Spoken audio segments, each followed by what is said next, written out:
There's no guidebook for walking into a funeral home to plan your child's funeral. There's no chapter in the parenting manual that prepares you for the moment you cross that threshold, stomach in knots, heart in shreds, and a silence so loud it drowns out everything else.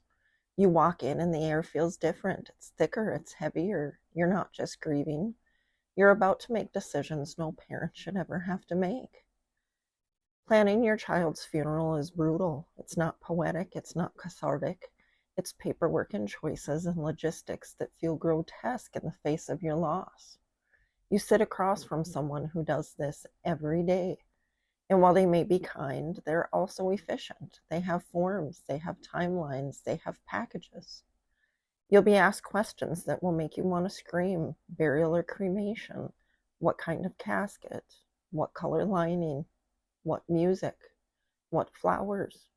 Do you want a slideshow, a guest book? Will there be a viewing? And then there's the clothing. If your child is being buried, you'll need to pick out what they'll wear. Let that sink in. You'll be choosing an outfit for your child to wear forever.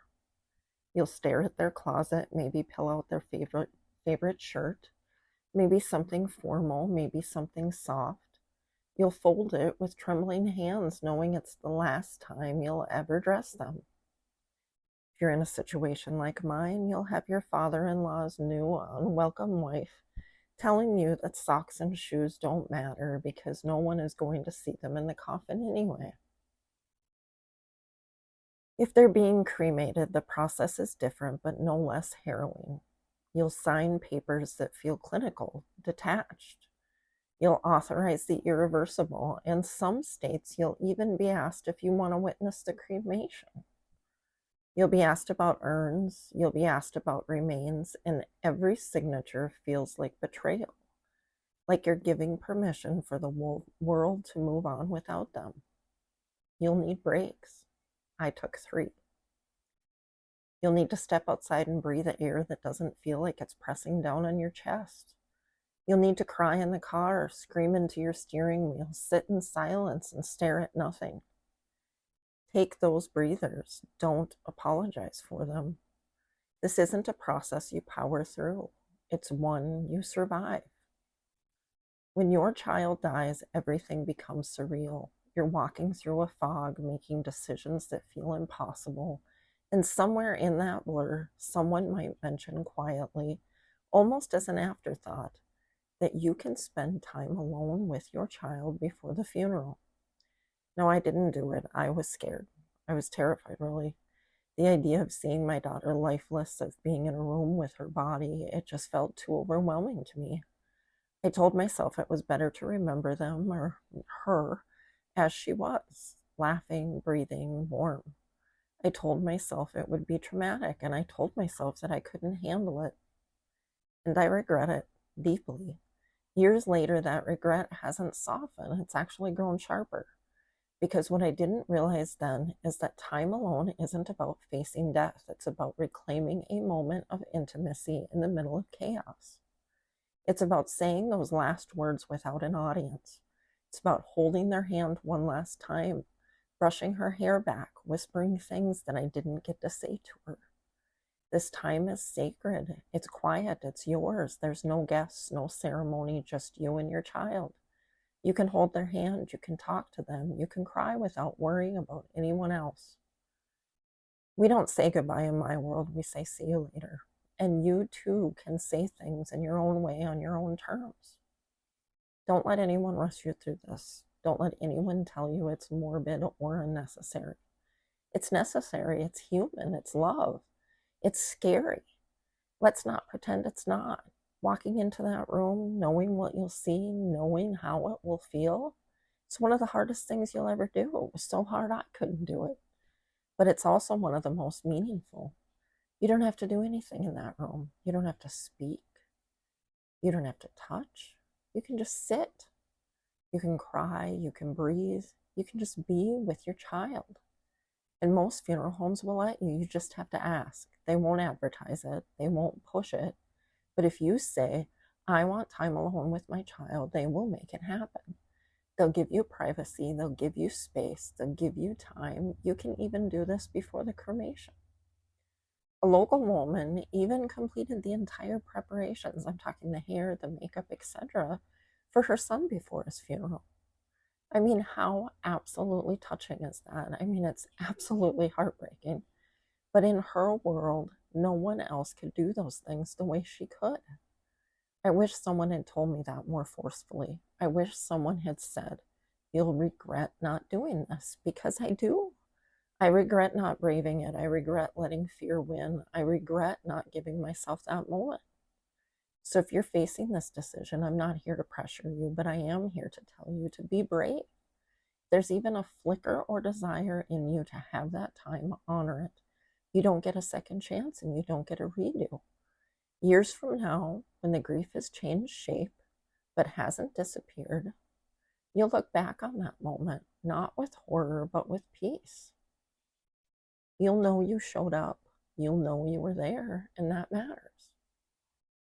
So let's talk about bringing people with you to the funeral home. Walking into a funeral home to plan your child's funeral is one of the loneliest things you'll ever do. But here's the truth. You don't have to do it alone. And you shouldn't do it alone. Bring someone with you. Bring 2 people. Bring a small army if you need to. Bring the ones who know how to sit in silence without rushing you. The ones who won't flinch when you break down. The ones who will speak up when you can't find words. The ones who will hold your hand when the air feels too heavy to breathe. The ones who won't interrupt you or speak over you when you're trying to find the right words to say. The ones who will be your rock solid, supportive, and helpful comrades during your worst nightmare. Because you will forget things. You will zone out. You will nod at questions you don't understand. You will say yes to things you didn't mean to agree to. You will be so deep in grief that the logistics will feel like noise. And that's where your people come in. Support isn't just emotional, it's practical. It's someone taking notes while the funeral director talks. It's someone asking, "Do we really need that?" when you're too numb to question it. It's someone reminding you to eat, to drink water, to take a break. It's someone who can look at you and say, "Let's step outside for a minute," when the room starts spinning. It's someone who knows your child, who can help you choose the right outfit, the right music, the right words. It's someone who can advocate for you when you're too broken to speak. And sometimes it's someone who just sits beside you and cries. That's enough. Let's kill the myth that strength means doing this alone. It doesn't. Strength is knowing your limits. Strength is saying, "I need help." Strength is letting others carry part of the weight when your arms are too tired. You are not weak. You are grieving. You are shattered. You are doing the impossible, and you deserve support. So who should you bring with you? A close friend who knows your child and your heart. A sibling or parent who can help with decisions. A partner who shares the grief. A friend who's good with logistics and paperwork. Someone who's been through loss and understands the terrain. Choose people who won't make it about themselves. Choose people who will follow your lead. Choose people who will protect your space, not invade it. If you're watching this because you're about to walk into that funeral home, I'm sorry. I am so sorry. But I want you to know that you're not alone. Others have walked this path. Others have sat in that chair, signed those papers, picked out that clothing, and survived it. I have survived it. You will feel like you're drowning. You will feel like you're betraying your child by making these choices. You will feel like you're failing them. You're not. You're honoring them. You're loving them in the most painful, profound way possible. You're doing what no parent should ever have to do, and you're doing it with courage that no one will ever fully understand. You're walking into a place that deals with death, but you're doing it because of love. And love needs witnesses. Love needs support. Love needs people who will stand beside you when the world has collapsed. So bring your people. Let them hold you up. Let them help you remember. Let them help you breathe. You don't have to be alone in that room, not this time. There's no right way to plan a funeral for your child. There's only your way. Ask for what you need. Take your time. Be present. Be angry. Be broken. Be real. And when it's all over, when the guests have gone and the flowers have wilted, know that your love didn't end with the funeral. It didn't end with the burial or the cremation. It didn't end with the last, I'll see you later. It never ends. Now do this with me now.